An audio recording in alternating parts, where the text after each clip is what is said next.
예수님께서 오늘 본문에서 보시면 붙잡히셨습니다. 먼저 대제사장에게 끌려가고 거기서 밤샘 조사를 마치고 새벽이 되자 모든 공회 회원들이 참석한 정식 공회가 새벽에 급히 소집이 되었습니다. 이걸 우리가 산헤드린 공회라고 하는데요, 이스라엘의 사법, 행정, 정치 모든 걸 대표하는 기구로서 국가의 중대사를 의논합니다. 71명으로 구성이 되어서 제사장, 사두개인, 바리새인, 장로들이 회원으로 구성이 되어 있고요, 사회는 대제사장이 맡습니다. 그런데 이 최고 의결기구의 회장인, 의장인 대제사장을 로마 총독이, 로마가 임명하지요. 그러므로 친로마 사람들로 임명하여서 산헤드린 공의회를 입맛에 맞게 움직였습니다. 공의회는 예수님의 죄목을 급히 만들어냅니다. 예수가 하나님의 이름을 모독했다고 하지요. 정치와 종교가 일치된 이 사회에서 가장 큰 죄목은 신성모독입니다. 사형에 해당하지요. 그런데 이스라엘은 로마의 지배 아래 있기 때문에 사형 언도만 내릴 뿐 집행할 권한이 없었습니다. 로마 정부를 대표하여 파견된 총독의 승인이 필요했죠. 그래서 종교 지도자들은, 그리고 의원들은, 산헤드린 공의회 이 사람들은 예수님을 빌라도에게로 보내어 신문을 받도록 하는 것이 오늘 본문의 내용입니다. 우리 27장 1절과 2절 말씀을 함께 보도록 하겠습니다. 시작. 새벽에 모든 대제사장과 백성의 장로들이 예수를 죽이려고 함께 의논하고 결박하여 끌고 가서 총독 빌라도에게 넘겨주니라. 아멘. 총독 빌라도 입장에서는요, 신성모독이라고 하는 것은 무의미합니다. 로마 정부가 이 팔레스타인 지방을 통치할 때 기피하고 싶었던 문제가 유대인들의 종교 문제였습니다. 워낙 예민하고 민감해서 폭발력이 있었기 때문에 종교 문제에 대해서는 너희들이 스스로 알아서 하도록 많은 자치권을 허용했습니다. 공의회는 그렇다면 빌라도가 예수님의 재판에 적극적으로 가담할 수 있는 동기를 만들어줘야 되죠. 로마 정부를 압박할 만한 죄목이 필요했습니다. 반란죄이죠. 예수가 자칭 유대인의 왕으로서 황제의 통치에 반기를 들었습니다. 어찌 이 사람을 그냥 둘 수 있겠습니까? 이렇게 들고 나온 거죠. 빌라도 총독의 입장에서는 묵인할 수 없는 사안으로 만들어버린 것입니다. 로마 정부가 제국을 통치함에 있어서 골치 아파했던 것이 밀란입니다. 제국의 통치에 위협하는 일이 없도록 정복민들을 잘 관리하는 것이 당시 총독들의 사명인데, 이 예수라고 하는 자의 삶 때문에, 이 예수라고 하는 자를 통해서 이스라엘 사회가 들끓고 있으니 빌라도는 이것을 잘 수습해야 했습니다. 그는 예수님을 신문합니다. 11절 말씀을 함께 보겠습니다. 11절입니다. 시작. 예수께서 총독 앞에 섰음에 총독이 물어 이르되 내가 유대인의 왕이냐? 예수께서 대답하시되 내 말이 옳도다 하시고, 정치적인 의도를 가진 질문을 던지죠. 신성모독이라고 하는 것은 그에게 별로 필요가 없기 때문에 너가 유대인의 왕이냐? 예수님은 부정하지 않으십니다. 너가 말을 했도다. 네 말이 옳도다. 사실 예수님은 정치적인 왕으로 오시지 않았지요. 구원자로 오셨고 메시아로 오셨습니다. 다윗의 혈통을 이어받아 인류를 구원하기에 오셨습니다. 왕은 왕이지만 그들이 생각한 왕이 아닙니다. 섬김의 왕이고 순종의 왕이고 낮은 곳에 임하셔서 고난받는 우리의 구원자 되시는 왕입니다. 최근에 신이 버린 사람들이라고 하는 다큐가 한국 사회 및 전 세계에 충격을 주고 있습니다. 이번 다큐로 전국 곳곳에 숨어든 JMS 집단, 정명석 집단의 만행이 속속 드러나고 있습니다. 검사, 육사 출신들과 국정원, KBS 방송국까지 곳곳에 도처에 신도들이 포진되어 있어서 많은 국민들이 충격을 받고 있지요. 그들은 정명석 씨를 메시아로 믿습니다. 정명석 씨의 영어 이니셜 앞자를 따서 JMS인데요, 이 JMS도 또 어떻게 해석하느냐, J, Jesus, M, S, 모닝 스타, 새벽별. 민수기 24장 17절에 새벽별이 메시아를 상징하거든요. 대단하죠, 여러분? 이름도 잘 지어야 돼요. 이 메시아라고 하는 자가 하는 일이 무엇입니까? 신도들의 인생을 짓밟지요.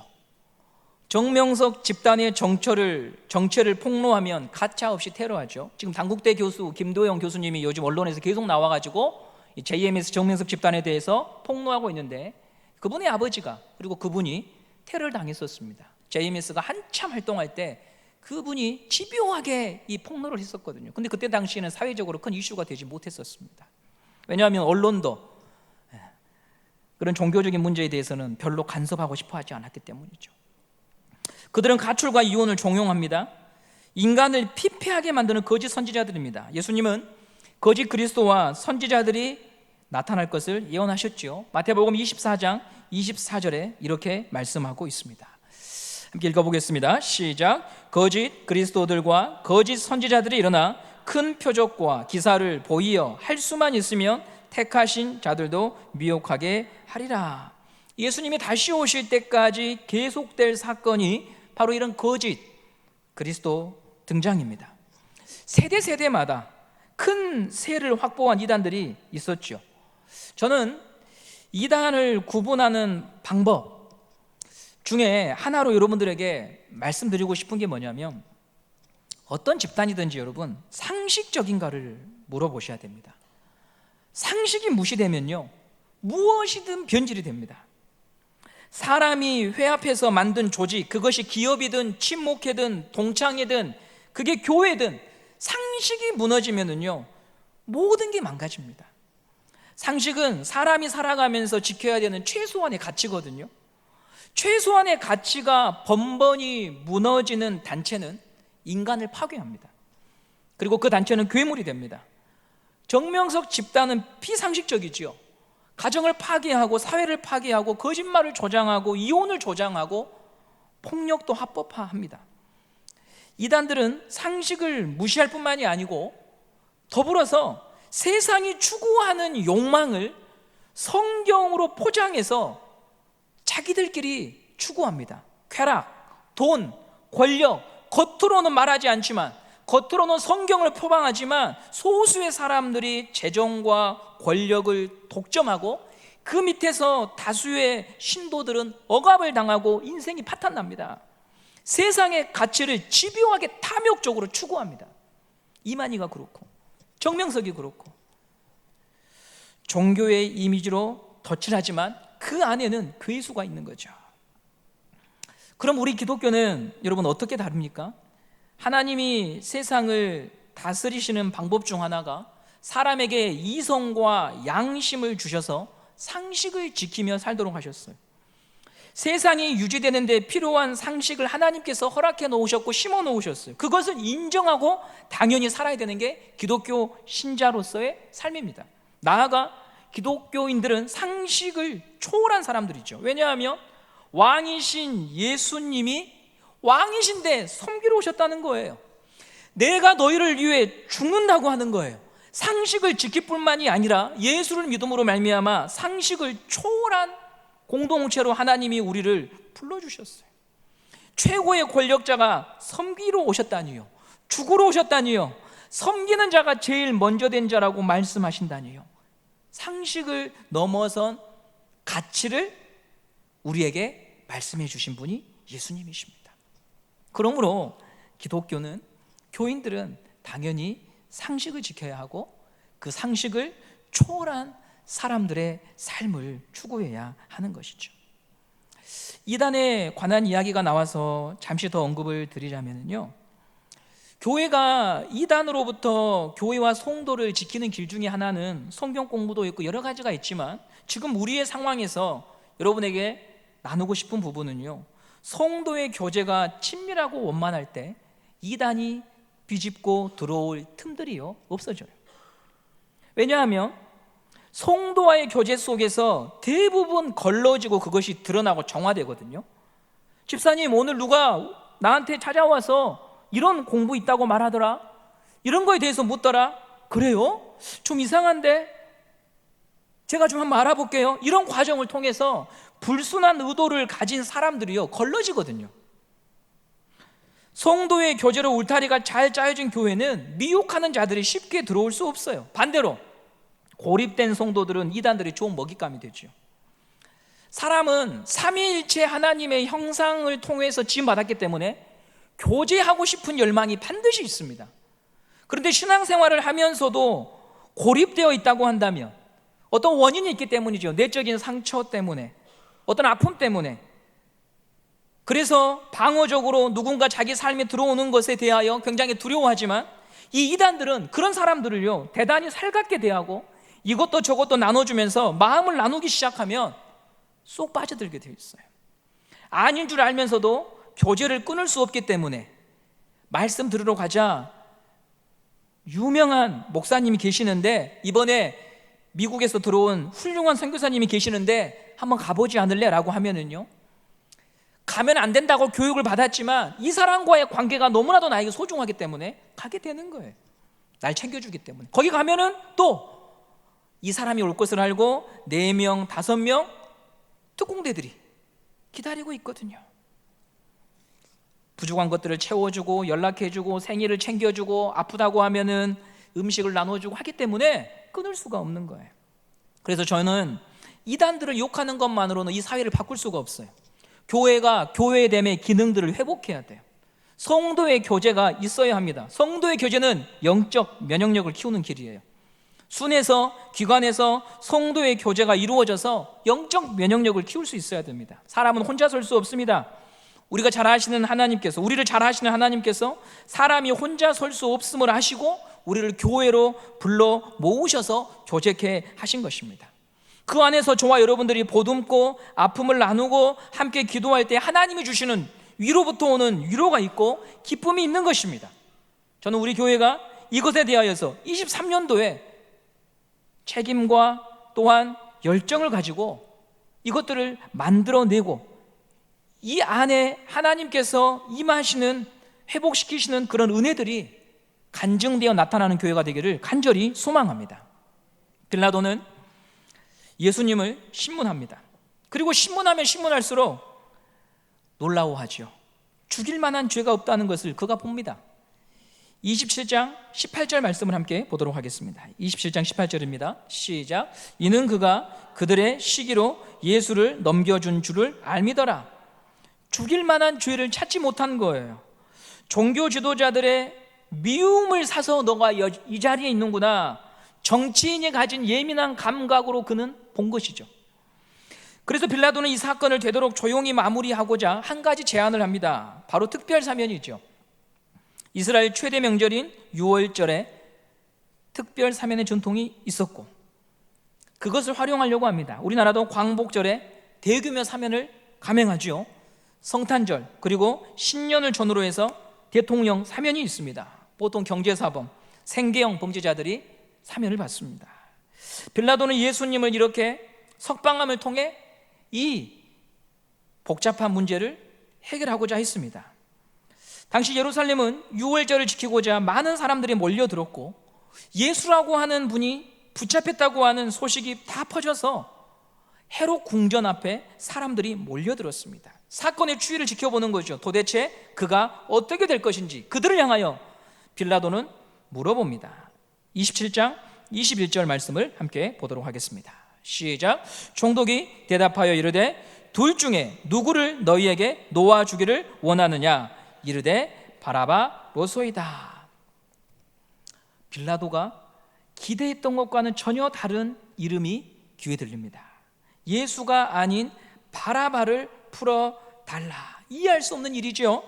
성경을 보면 지도자들이 여론을 조작했습니다.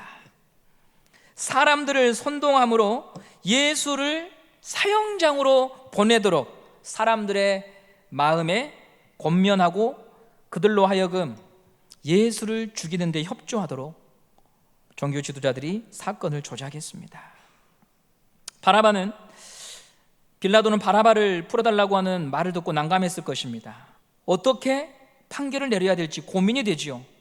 여기서 바라바가 어떤 인물인지 잠시 살펴보면요, 그의 죄목을 마가복음에서 이렇게 기록합니다. 마가복음 15장 7절 말씀을 함께 보도록 하겠습니다. 마가복음 15장 7절입니다. 시작.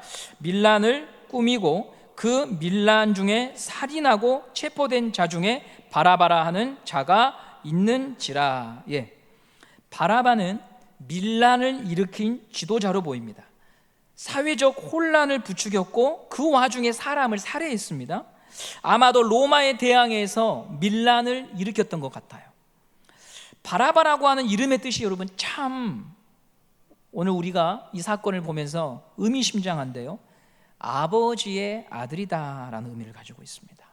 아버지의 아들, 예수님과 동일한 처지에 있는 그런 이름입니다. 하나님의 아들 예수님과 사람의 아들 바라바, 한 사람은 하나님의 아들이요, 한 사람은 사람의 아들. 그리고 여러분 또 한 가지 말씀드리고 싶은 것은 현재 사용하는 성경책에는 바라바라고 기록이 되어 있는데요, 우리가 보는 성경책은 번역본이죠. 다수의 원본을 베껴 쓴 책에는요, 바라바라고 하는 이름 앞에 한 단어가 더 붙어 있습니다. 바라바라고 쓰여 있지 않고요, 예수 바라바라고 붙어 있습니다. 예수 바라바. 여러분 가지고 계신 성경책 17절 말씀을 보시면 각주가 달려있는 성경책들이 거의 대부분 있을 거예요. 거기 보면 바라바 앞에 일이나 기억이라고 되어 있는 게 있습니까 여러분? 17절에 그 밑에 보시면 뭐라고 나와 있냐면 어떤 사본에 바라바라 하는 예수냐. 많은 성경책에 뭐라고 나와 있냐면 예수 바라바라고 기록이 되어 있어요. 그런데 성경책을 당시에는 인쇄하지 못하고 손으로 필사를 하거든요. 필사를 해서 성경책이 뒤대로 내려옵니다. 그때 예수라고 하는 거룩한 이름을 바라바 앞에 붙이는 것이 가당하냐라고 해서 삭제해버렸어요. 그래서 지금 저희들에게 내려온 거예요. 근데 이제 원본을 추적하다 보니까 바라바의 이름 앞에 예수가 붙어 있다고 하는 것을 학자들이 발견하게 된 거죠. 그러면 오늘 법정에 두 예수가 서 있습니다. 참 신기하죠 여러분. 두 예수가 서 있는 거예요.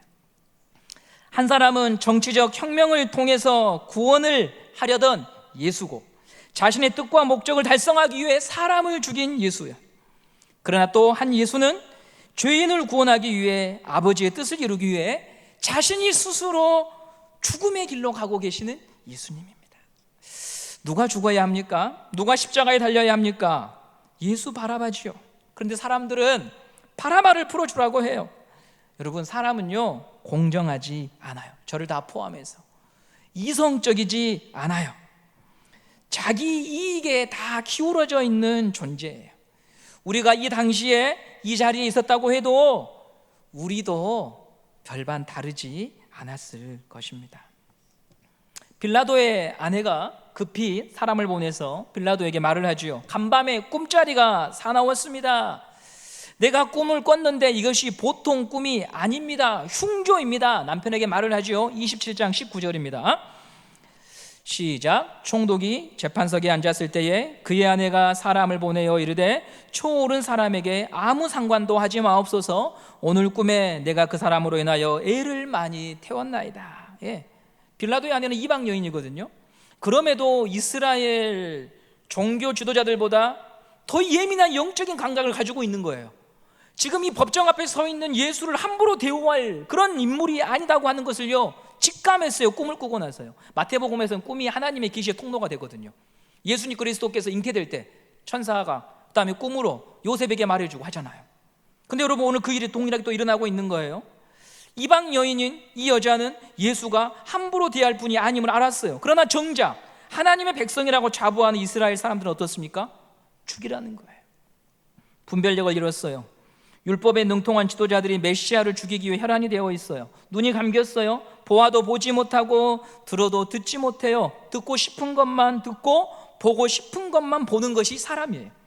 똑같은 사건을 봐도 듣고 싶은 것과 보고 싶은 것만 보는 게 사람이에요. 빌라도는 예수가 무죄하다고 하는 것을 신문하면서 알게 되었고 아내의 꿈을 통해서, 아내의 충고를 통해서 알게 되었어요. 그런데 여러분 예수님을 변호하지 못해요. 왜요? 밀란이 날까 봐. 사람들이 난리거든요. 바라바를 풀어주려고 하니까 사람들이 난리거든요. 27장 24절 말씀을 함께 보도록 하겠습니다. 시작. 빌라도가 아무 성과도 없이 도리어 밀란이 나려는 것을 보고 물을 가져다가 무리 앞에서 손을 씻으며 이르되 이 사람의 피에 대하여 나는 무죄하니 너희가 당하라. 어떤 길이 옳은 길인가 선택인가를 알고 있지만 그 길을 못 가지요. 자신이 가진 판단과 상식과 양심의 가책을 밀고 나갈 힘이 없는 것이 사람이더라. 사람들은 진실에 관심이 있는 것 같지만 결국 이익에 관심이 많습니다. 남의 일에 대해서는 관대하고 참어라, 용서하라, 해라, 자비롭게 말할 수 있지만 내 문제가 개입이 되면 말처럼 할 수가 없는 것이 사람이죠. 같은 사건이 다르게 해석되고 오늘 결정한 것이 내일 뒤집히는 것이 인간의 사회입니다. 사람은 정의롭지 못하지요. 의롭지 않습니다. 혹 진리의 한 조각을 깨달아도 그것을 실천할 힘이 없는 것이 사람입니다. 여러분, 여기까지 마태복음 말씀을 보면서요, 예수님을 둘러싸고 있는 다양한 그 사람들을 한번 떠올려 보십시오. 그들 모두가 다 예수님의 죽음에 책임이 다 있거든요. 베드로, 유다, 빌라도, 그리고 지금 이 군중들, 얼마 전까지 예수님을 환호했던 사람들은 또 다 어디 간 것일까요? 제자들은 지금 무엇을 하고 있는 걸까요? 정치적인 감각이 예민했던 이 빌라도는 지금 머릿속으로 무엇을 계산하고 있는 것일까요? 어떤 게 더 자기의 입장과 지위에서 나은 길일지를 판단하고 있는 것이지 옳은 길을 추구하지는 않는 거죠. 이것이 우리의 자화상입니다. 우리의 목숨과 우리의 이익이 걸려 있을 때 우리가 결국 가는 길들이 다 이런 길이라고 하는 것이에요. 하나님의 영광이라고 하는 수식어를 붙여가며 포장하지만 그것을 뜯어보면 결국 각자의 계산과 판단을 통해서 내게 이로운 것이 무엇인가를 더 앞세울 수밖에 없는 게 우리라는 거죠. 그래서 성경은 의로운 자가 하나도 없다라고 말하잖아요. 사람은 진실하게 온전하게 하나님의 뜻을 실현할 수 있는 자가 아니다. 이런 우리의 처지와 상황을 인정하도록 마태는요, 다양한 사람들을 통하여 우리 자신의 속마음과 우리의 민낯을 보도록 끌고 가는 거예요. 끌고 가는 거예요. 내 안에 베드로가 있고 내 안에 유다가 있고 내 안에 이 군중들이 있고 내 안에 빌라도가 있다는 거죠. 그런데 이런 민낯을 확인하지 못하도록 사단이 끊임없이 방해해요. 왜요? 이 민낯을 확인하면은요, 신앙의 바른 길로 가게 되거든요. 그래서 이것을 확인하지 못하도록 사단이 방해하는데 어떻게 방해하느냐? 예수를 보지 못하도록 해야 되기 때문에 다툼과 갈등과 감정과 분노에 사로잡히게 만들어버리죠.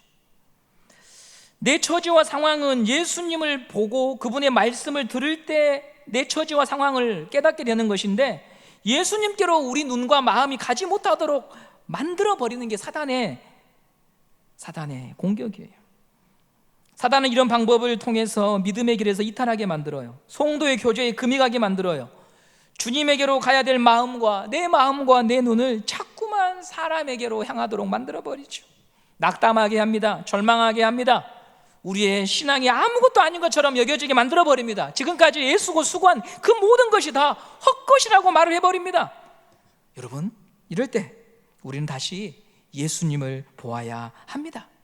예수님을 보아야 우리는 다시 눈이 떠지는 것이고 여기까지 오게 하신 그 예수가 우리의 앞길도 우리의 미래도 인도하심을 믿고 다시 이 하루를 살아갈 수가 있는 것입니다.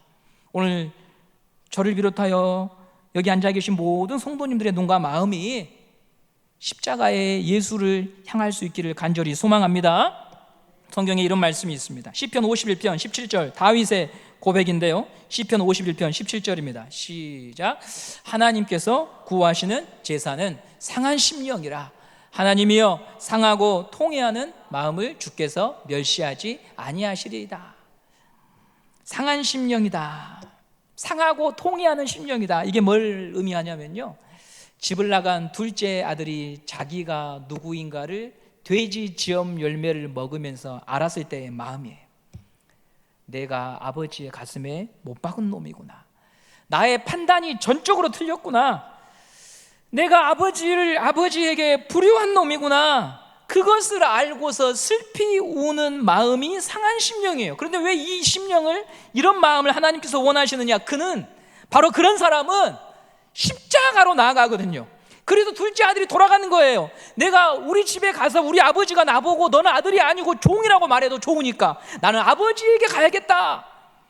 상한 심령을 가진 사람만이 십자가 예수가 나의 구원자임을 믿고 인정할 수 있는 마음의 자세가 되기 때문에 하나님께서 오늘 우리들에게 원하시는 마음의 심령은 뭐냐면 상한 심령. 하나님, 제가 정말 이것밖에 안 되는 인생이군요. 하나님, 제가 정말 못난 사람이었군요. 저도 베드로처럼 다짐하지만 그것을 지킬 수 없는 사람이라고 하는 것을 베드로가 절하는 것을 봅니다. 빌라도처럼 이 길이 옳은 길인 걸 알면서도 그 길에 제 자신을 들이지 못하고 요리조리 피해 다니는 그런 꽤 많은 그런 정치적인 감각으로 살아가는 제 자신을 주님 봅니다. 제가 어떻게 해야 됩니까? 이게 상한 심령이에요. 이게 상한 심령이에요. 주님, 제가 교회를 출입한 지가 몇 년인데, 주님, 제가 하나님을 사랑한다고, 이전보다 더 사랑했다고 고백한 지가 몇 번이나 지났는데 또다시 이 모습으로 주님 앞에 서 있는 겁니까? 제가 도대체 어떻게 해야 됩니까? 인간의 근본적인 변화는 사람의 힘으로 불가능하지요. 마치 고무줄처럼 이만큼 당겨가지고 이만큼 당기면 어느 정도 온 것 같은데 놓으면 돌아가듯이 우리 본성은 그런 거예요. 예수님께서 십자가에 달려 돌아가신 이유는 너희들의 힘으로 안 된다고 하는 것을 하나님이 아셨기 때문에 우리 마음속에 뿌리 잡은 이기심과 욕망과 하나님이 되고자 하는 그 마음을 뒤집을 수 있는 힘은 오직 십자가에 달린 예수님을 통해서만 주어지기 때문에 주님은 바라바를 풀어주시고 자기가 십자가로 가셔서 우리를 구원하셨던 것이었습니다. 바라바가 풀려납니다. 사형 언도를 얼마 전에 받았는데요, 이 죄수가 걸어서 집으로 돌아갑니다. 바라바가 언제 사면을 요구한 적이 있습니까? 살려달라고 요청한 적이 있습니까? 없어요. 몸 성안이 돌아갈 것이라고 생각한 적도 한 번도 없어요. 그런데 하나님의 아들 예수님께서 사형 언도를 받으심으로 바라바가 풀려나요. 이게 구원이에요. 구원은요, 우리가 생각한 것이 아니에요. 우리가 요청한 것이 아니에요. 그냥 하나님의 자비와 그분의 그 성품, 사랑 때문에 자기가 책임지겠다고, 내가 내 아들을 통하여서 이것을 책임지겠다고 말씀하시며 우리에게 다가오셔서 우리에게 선물로 주신 게 구원이지요. 누가 이것을 받습니까? 자기 자신에게 절망한 사람이 받는 거예요. 나는 정말 안 되는구나, 나에게는 정말 다른 대안이 없구나, 그것을 아는 사람, 인정이 되는 사람, 바로 상한 심령을 가진 사람만이 내가 바라바였군요. 내가 바라바였군요. 주님, 제가 당신에게 회개하기도 전에, 제가 당신에게 저의 인생을 맡기기도 전에 당신은 저를 아셨고 저를 죄 가운데서 건져내시기 위하여 그 수치와 모욕과 고난을 받으셨군요. 상한 심령으로 하나님 앞에 나오는 자, 그가 예수를 믿는 자라고 하는 것입니다. 오늘 이 시간 우리는 다시 십자가로 가야 합니다. 예수님밖에 없다고 하는 것을 고백해야 합니다. 하나님의 진단과 처방인 예수님을 믿으시기 바랍니다. 나에게 길도 없고 답도 없어, 나는 그것을 스스로 만들어낼 수 있는 사람이 아니라고 하는 것을 인정하고 우리 구주 예수 그리스도를 오늘 이 시간에도 구원자로, 여러분의 구원자로 고백하는 은혜가 있기를 간절히 소망합니다. 그리고 그분을 우리의 인생의 주인으로 받아들이고, 여러분 이제는 죄를 짓지 않는 싸움을 넘어서 그분의 형상과 그분의 성품을 닮아가는 싸움을 하셔야 합니다. 더 이상 죄를 안 짓는 것이 우리의 이제 목적이 아니고요, 그렇게 바라바를 풀어주고 나를 구원하신 그분의 그 사랑, 그분의 그 성품, 그분의 거룩함과 의로움을 배우고 닮아가는 자로 이제 살아야 되는 거예요. 그것이 우리가 이곳에서 성도의 교제 안에서 해야 되는 싸움이라고 하는 것이죠. 요즘 이렇게 지나가다 보면은요, 성도들을 뵙다 보면 참 마음에 부러운 분들이 계셔요. 멋지게 나이 드신 분들, 외모가 아니고요, 경제적 여유가 아니라 사람에게서 풍겨나는 기품이 있잖아요. 분명 험한 세월 사셨을 텐데 마음이 따뜻해요. 거칠지가 않아요. 오히려 세파를 통해서 더 넉넉한 분이 되신 것 같아요. 모진 세월 마음 여러 번 깎이셨고 무너지셨을 텐데 그 시간이 도리어 자신을 낮추고 사람을 귀하게 여기고 예수 이외에는 다른 길이 없다고 하는 것을 노년의 때까지 붙들고 사시는 분들을 뵈면 너무너무 부러워요. 너무너무 부러워요. 예수님이 다른 곳에 계신 게 아니에요. 그분의 마음에 있는 거예요. 신방하러 갔다가 오히려 제가 은혜를 받고 올 때가 있는 거예요. 그분들을 보면은 너무너무 정겹고 부러워요. 여러분, 그거예요. 우리가 추구해야 되는 건 그런 거예요.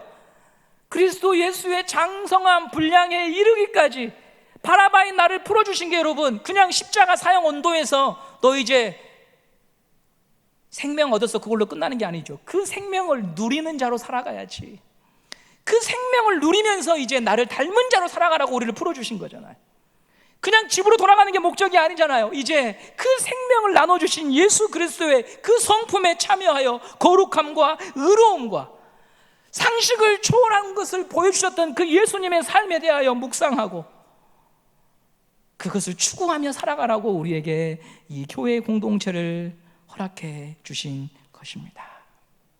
여러분, 세월 지나갈수록 예수님밖에 의지할 것이 없다고 하는 것을 우리가 고백하고 그것을 여러분의 곁에 있는 사람들에게 보여주시는 예수로 소망 삼는 그런 성도님들 되시기를 간절히 바랍니다. 사단의 시험에 속지 마시고 우리로 하여금 예수 그리스도의 십자가를 보지 못하도록 만드는 그 사단의 시험에 여러분의 마음을 빼앗기지 마시고, 언제나 시대는 혼란스러웠습니다. 언제나 오른쪽을 보고 왼쪽을 봐도 답이 없었습니다. 우리는 다시 십자가로 가야 합니다. 우리로 하여금 끊임없이 환난과 어려움을 주시는 이유는 어쩌면 나밖에 없지 않느냐, 아직도 모르겠느냐 말씀하시는 주님의 음성일 수 있다는 것이죠. 오늘 이 시간 우리를 건지시고 구원하실 그 이름만을 바라보고 오늘 여러분의 마음 안에, 심령 안에, 상한 심령 안에 찾아오셔서 하늘의 것으로 채워주실 그 하나님만, 그 주님만 바라보는 우리 성도님들 복된 심령 되시기를 간절히 소망합니다.